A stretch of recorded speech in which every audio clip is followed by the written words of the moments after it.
Baiklah, Shalom. Selamat hari Sabat buat kita semua.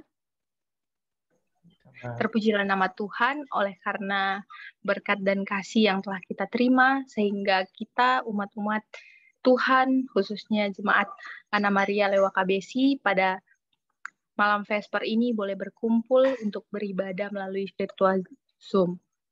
Sebelum kita memulai acara perbaktian kita, mari kita mengundang Roh Kudus dengan berdoa di dalam hati kita masing-masing.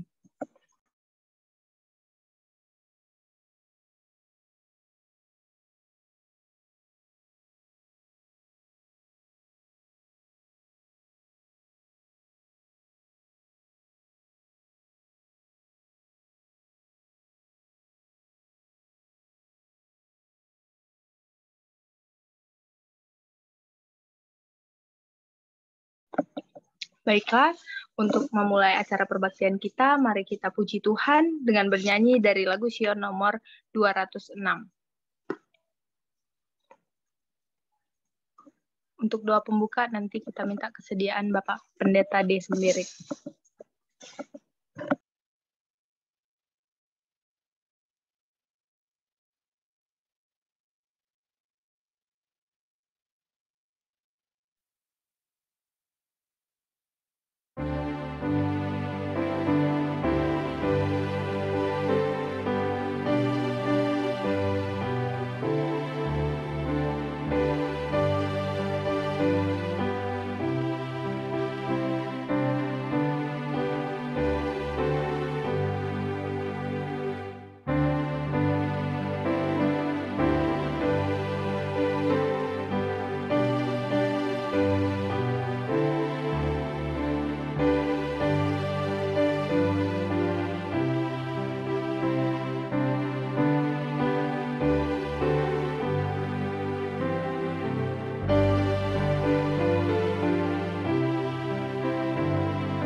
Mari kita bersatu dalam doa.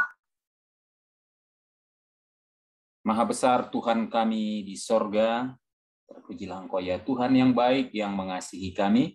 Terima kasih berkat-Mu hari ini telah peliharakan kami, menghantarkan kami ke jam yang kudus hari Sabat-Mu Tuhan.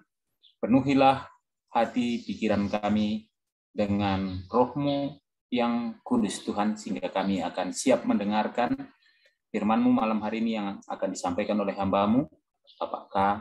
Pinem. Tuhan, berkati perangkat yang kami gunakan, biarlah tidak ada halangan, kami boleh bersama-sama beribadah melalui virtual Zoom ini ya Tuhan. Urapilah hamba-Mu Bapak Dr. Gigi, K. Pinem Tuhan, dengan Roh-Mu yang kudus, sehingga dia boleh menyampaikan firman-Mu, menguatkan, meneguhkan iman percaya kami di dalam ibadah kami ini Tuhan. Nama-Mu saja kami muliakan, kami tinggikan.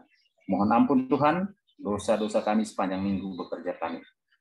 Terima kasih Tuhan mendengar doa kami, dalam nama Yesus kami berdoa dan mengucap syukur. Amin.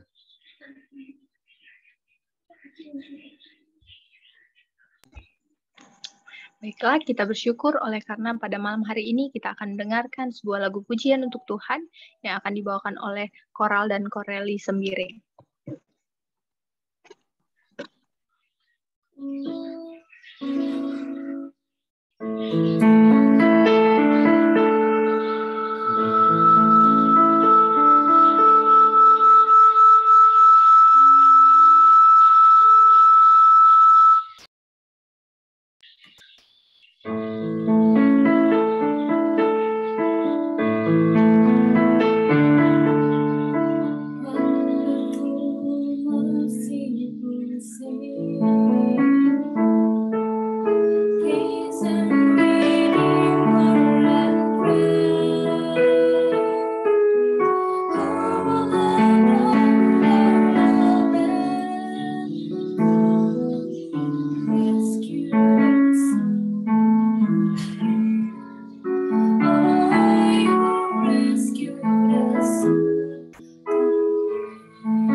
Amin. Terima kasih atas lagu pujian untuk Tuhan yang baru saja kita dengarkan. Semoga lagu pujian ini boleh menguatkan iman kita. Baiklah, saat ini mari kita bertenang diri, kita siapkan hati kita akan mendengarkan khotbah yang akan dibawakan oleh Bapak K. Pinem dengan judul topik penyerahan. Selamat Sabat bagi kita semua. Selamat Sabat. Pada hari Sabat yang indah ini, kita kembali berkumpul di Vesper ini melalui aplikasi Zoom. Dan pelajaran kita pada Vesper ini dari Kerinduan Segala Zaman, bab kelima, penyerahan. Nah, jadi izin Pak Turangan, saya share screen dulu. Silakan, silakan.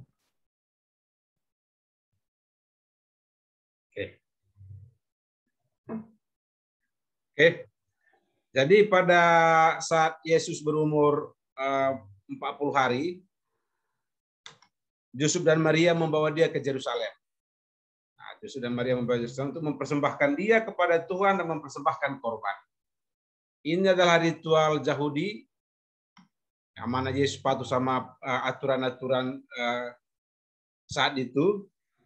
Kristus wajib taat pada hukum dalam segala hal. Nah, jadi untuk mematuhi hukum itu, dia dibawa ke Yerusalem untuk dipersembahkan, membuat persembahan di Bait Suci. Pada saat itu katanya di sini bahwa hukum Taurat meminta seorang anak domba yang berumur setahun untuk korban bakaran dan seekor anak merpati dan tekukur untuk korban dosa. Tetapi hukum mengadakan peraturan jika ibu bapa bersangkutan terlampau miskin, membawa seekor anak domba, sepasang tekukur atau dua ekor anak merpati, seekor untuk korban bakaran, seekor lagi untuk korban karena dosa dapat diterima. Nah, jadi ada aturannya kalau memang orang tuanya sanggup menyediakan seekor anak domba bisa dipersembahkan. Kalau nggak sanggup, ya sepasang tekukur atau dua ekor anak merpati juga sudah bisa. Segala persembahan dipersembahkan kepada Tuhan haruslah tidak bercacat. Nah, jadi itulah syaratnya di situ, persembahan yang diberikan itu tidak bercacat. Penyerahan anak sulung berasal dari zaman purba. Allah telah berjanji hendak mengaruniakan anak sulung surga untuk menyelamatkan orang berdosa. Karena itu harus diakui dalam tiap rumah tangga dengan penyerahan anak sulung harus diasingkan untuk keimamatan sebagai wakil Kristus di antara manusia. Jadi dalam kelepasan Bani Israel,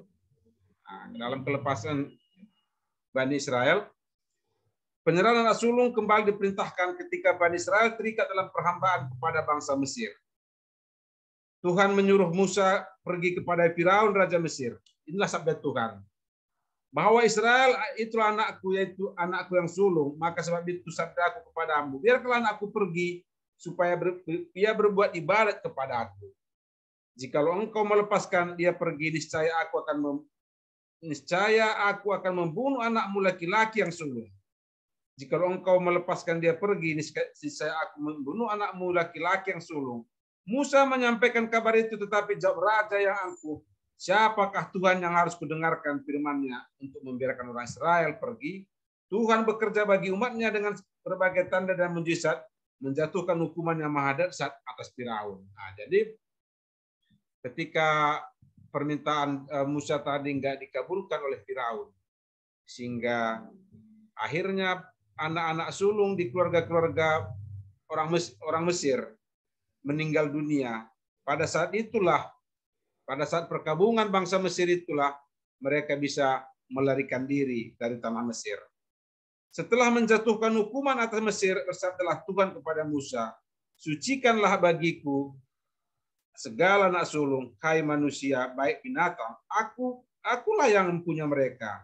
Sebab pada waktu aku membunuh semua anak sulung di tanah Mesir, aku menguduskan bagiku semua anak sulung yang ada pada orang Israel. Nah, jadi inilah janji. Nah, inilah janji yang masih dipenuhi bahasa Israel, dan ketika anak-anak sulung harus disucikan, Maria dan Yusuf membawa Yesus ke bait suci untuk membuat persembahannya. Demikianlah hukum untuk mempersembahkan anak sulung itu dibuat mengandung arti yang istimewa. Jikalau demikian, alangkah besarnya arti yang terkandung dalam upaya menyerahkan Kristus itu. Tetapi iman tiada melihat melalui tirai, ia tidak membaca rahasia itu di baliknya. Upacara Demikian teruskan atas terus. Demikianlah hukum untuk mempersembahkan anak sulung itu mengandung arti istimewa. Sebagaimana darah dipercikkan di ambang pintu telah menyelamatkan anak sulung Israel, demikian juga darah Kristus berkuasa menyelamatkan dunia. Jikalau demikian, alangkah besarnya arti yang terkandung dalam apa upacara menyerahkan Kristus. Imam tiada melihat melalui tirai. Ia tidak membaca rahasia di baliknya. Upacara menyerahkan anak bayi adalah sesuatu peristiwa yang biasa saja. Dari hari ke hari, imam menerima uang tebusan bila mana anak bayi diserahkan kepada Tuhan. Nah, jadi ketika itu imam-imam di bait suci sudah menganggap ritual penyerahan anak, mempersembahkan anak itu sebagai ritual biasa. Dari hari ke hari ia bekerja menurut acara kerjanya sehari-hari, memberikan sedikit perhatian kepada orang tua. Nah, jadi dari hari ke hari ia bekerja menurut acara kerjanya, memberikan sedikit perhatian kepada orang tua atau anak, kecuali dia melihat ada tanda-tanda kekayaan atau kedudukan tinggi di pihak orang tua anak-anak tersebut. Nah, jadi zaman tersebut apakah sama dengan zaman kita ini? Nah, ketika imam hanya melihat ritual kerjanya tadi dan melihat orang tuanya, kalau memang orang tuanya punya kedudukan atau punya kekayaan, jadi tiada barang sesuatu pun dalam rupa mereka yang menarik perhatian dan mereka mempersembahkan persembahan yang biasa dipersembahkan oleh golongan yang tidak mampu. Maria dan Yusuf hanya biasa-biasa saja. Tidak ada mempersembahkan persembahan yang cukup mahal di mata imam. Dia hanya mempersembahkan seperti golongan yang tidak mampu. Imam melaksanakan upacara pekerjaan yang resmi. Ia memangku anak itu, lalu mengangkatnya depan mezbah. Sesudah mengembalikannya kepada ibunya, didaftarkannya namanya Yesus dalam daftar anak sulung. Ia sama sekali tidak menyangka sementara anak bayi terletak pada tangannya bahwa ialah Maha Besar surga Raja Kemuliaan. Nah, jadi ketika imam tidak mengenal, ketika Yesus datang dibawa ke bait suci untuk dipersembahkan, imam tidak merasa apa-apa, ia hanya menganggap biasa saja. Tetapi ada orang-orang yang di sini disebutkan Simeon. Siapakah Simeon ini? Nah, jadi hal-hal rohani dapat dimengerti dari sudut kerohanian. Dalam kabahnya anak Allah diserahkan untuk pekerjaan yang telah ditentukan baginya. Imam memandang dia sebagaimana ia memandang seorang anak bayi lain. Nah, imam memandang dia, memandang Yesus sebagaimana anak-anak yang lain. Tetapi sungguh pun ia tidak melihat ataupun merasa sesuatu yang luar biasa. Perlakuan Allah dalam mengurniakan anaknya itu kepada dunia ini diakui. Peristiwa ini tidak berlalu tanpa sesuatu pengenalan akan Kristus. Adalah di Yerusalem seorang bernama Simeon, seorang yang benar, yang saleh, yang menantikan penghiburan bagi Israel. Roh Kudus ada di atasnya. Dan kepadanya telah dinyatakan oleh Roh Kudus bahwa ia tidak akan mati sebelum melihat Mesias.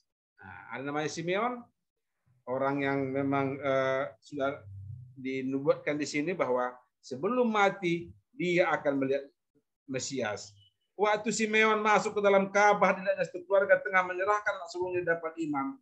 Keadaan mereka menunjukkan adanya kemiskinan, tetapi Simeon mengerti amaran Roh, maka hatinya pun tergerak dengan amat sangat bahwa anak bayi yang tengah diserahkan kepada Tuhan ialah penghiburan Israel. Orang yang rindu hendak melihatnya. Bagi imam yang tercengang-cengang itu, Simeon seperti seorang yang tengah terpesona karena kegirangan hatinya. Anak itu sudah dikembalikan kepada Maria, lalu diambilnya kepada pangkuannya dan menyerahkannya kepada Allah sebagai satu kegembiraan. Roh nubuat ada pada hamba Allah ini, dan sementara Yusuf dan Maria berdiri di sana, keheran-heranan mendengar perkataan, diberkatinya mereka itu serta berkata kepada Maria, sesungguhnya anak itu ditentukan untuk menjatuhkan atau membangkitkan banyak orang di Israel dan untuk menjadi satu tanda yang menimbulkan perbantahan dan satu pedang akan menembus jiwa sendiri supaya menjadi nyata pikiran hati banyak orang. Kemudian setelah itu ada seorang Hana, seorang nabiah, datang masuk lalu memperkuat kesaksian Simeon mengenai Kristus. Sedang Simeon berbicara, wajah wanita itu bersinar dengan kemuliaan Allah. Dan dicurahkannya syukur hatinya, karena sudah diizinkan untuk melihat Kristus Tuhan itu. Orang-orang beribadat yang rendah hati telah mempelajari nubuatan tidak dengan sia-sia. Tetapi orang-orang yang menduduki pangkat sebagai penghulu-penghulu dan imam-imam di Israel, sungguh mereka juga sudah mendengar pernyataan yang indah dan nubuatan.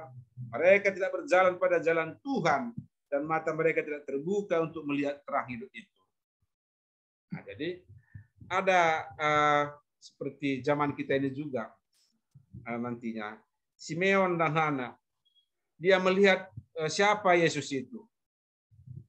Dia melihat tanda-tanda. Tetapi penghulu-penghulu atau imam-imam yang saat itu berada di bait suci tidak melihat tanda-tanda tersebut. Jadi masih demikian juga karena sekarang ini peristiwa yang menjadi pusat perhatian surga tidak dilihat, dan terjadinya segala peristiwa tidak diperhatikan oleh para pemimpin agama serta oleh orang yang berbakti dalam rumah Allah. Orang mengakui Kristus dalam sejarah, sedangkan mereka meninggalkan Kristus yang hidup. Kristus dalam sabdanya meminta pengorbanan diri dalam diri para fakir dan miskin dan para penderita, meminta pertolongan. Dalam pekerjaan kebenaran di mana tersangkut kemiskinan, pekerjaan banting tulang dan fitnahan tidaklah lebih segera disambut hari ini daripada ia disambut 18 abad yang lalu.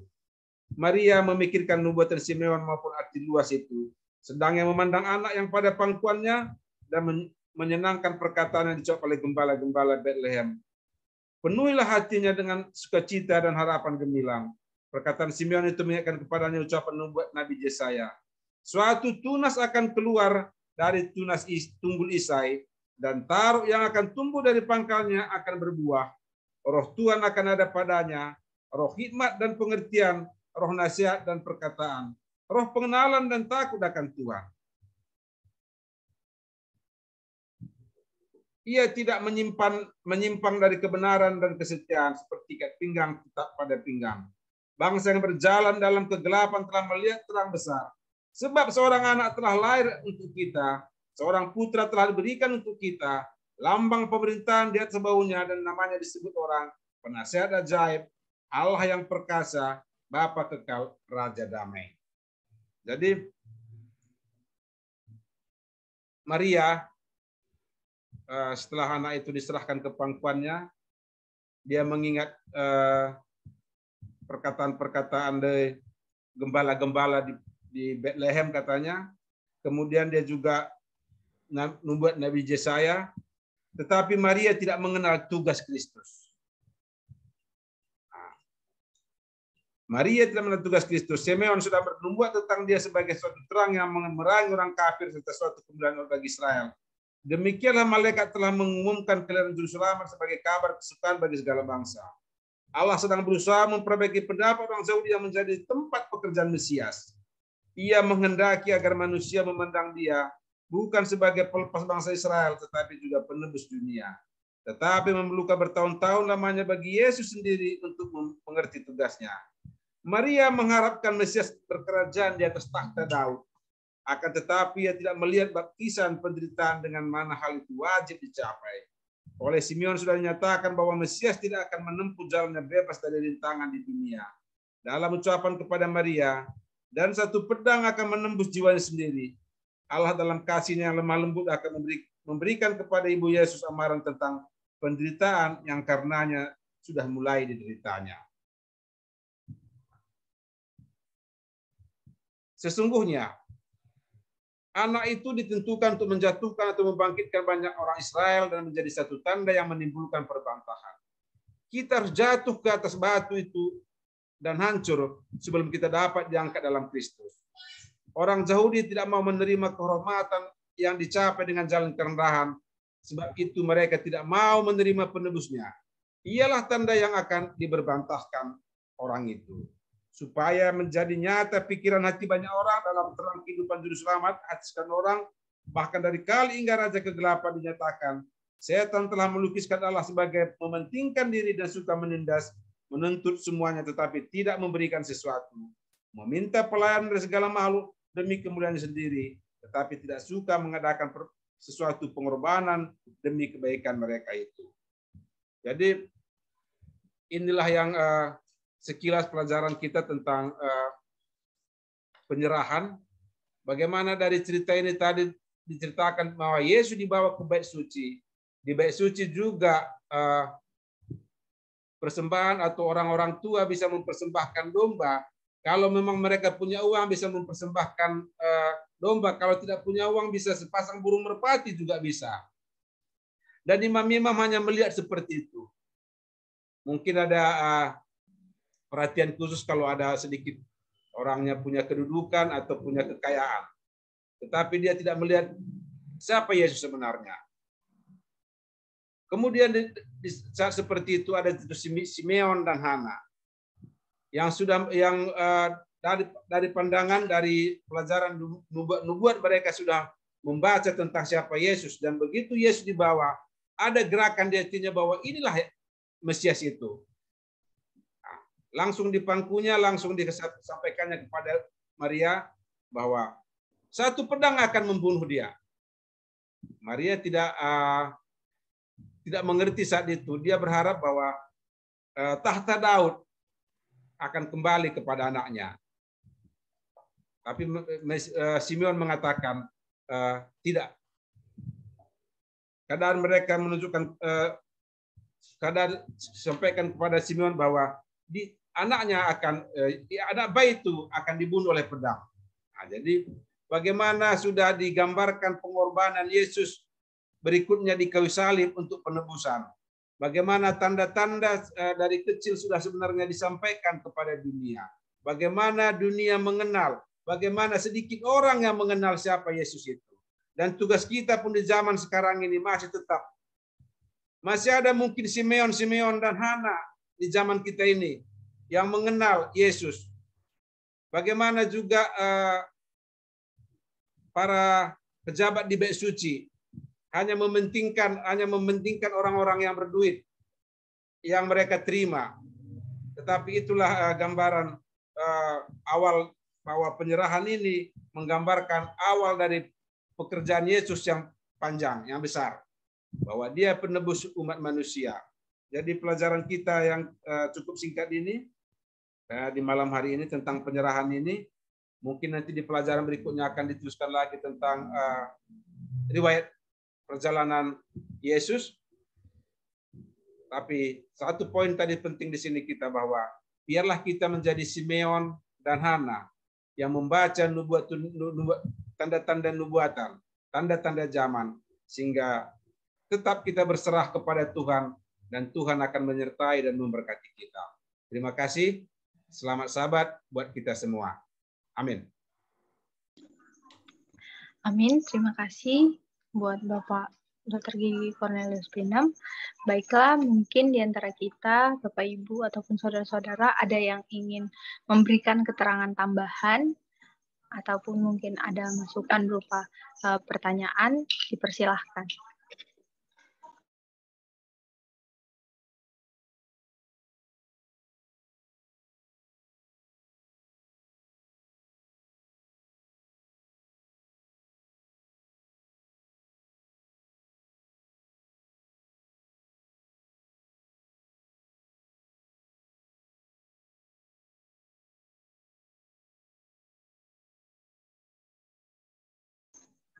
Baiklah, kalau tidak ada, kita akan tutup acara ibadah kita pada malam hari ini.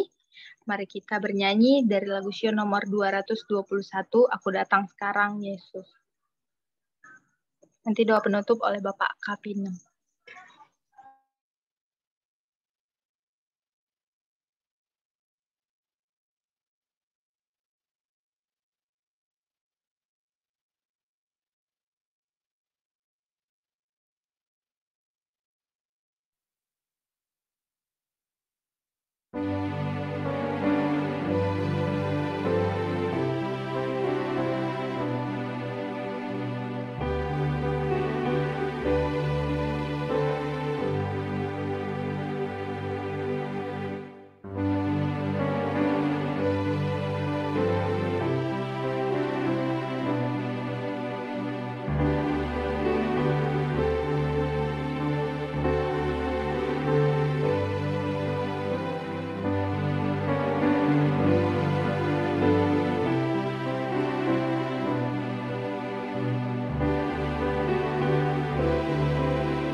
Darwisha.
Kita sama-sama berdoa.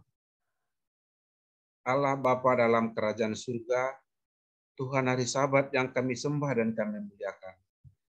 Pada malam Sabat-Mu ini Bapa, kami datang bersyukur ke hadapan Tuhan. Atas berkat dan penyertaan Tuhan sepanjang 6 hari yang lalu, Tuhan telah menyertai dan melindungi kami. Memberikan kami berkat dan rezeki dalam usaha dan pekerjaan kami. Dan kami bersyukur dari Sabat Tuhan ini kami boleh berkumpul, berbakti, memuliakan sama-sama dengan jemaat Tuhan. Tuhan, sucikanlah kami dan berkati kami Bapa. Berkati jemaat Dr. Mansur, keluarga lepas keluarga.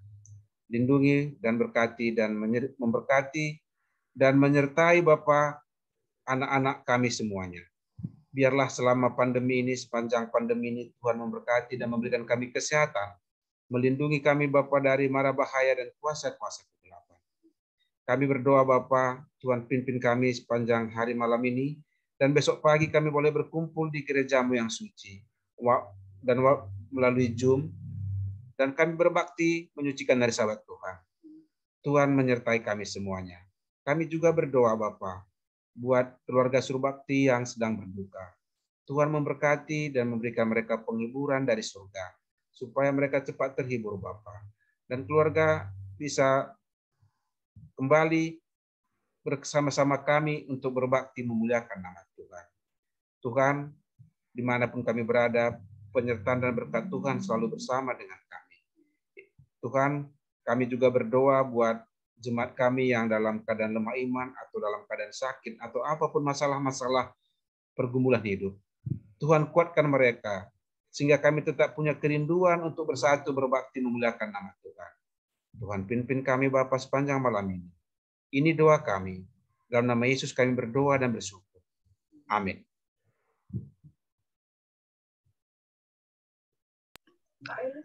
Baiklah, acara ibadah Vesper kita pada malam hari ini sudah selesai. Terima kasih buat semua partisipan yang telah melayani Tuhan pada malam hari ini. Terima kasih juga buat Bapak Ibu dan saudara-saudara dimanapun berada yang telah hadir dan mengikuti ibadah Vesper ini. Sampai jumpa di ibadah Sabat besok. Kiranya Tuhan memberkati kita semua. Saya kembalikan kepada host.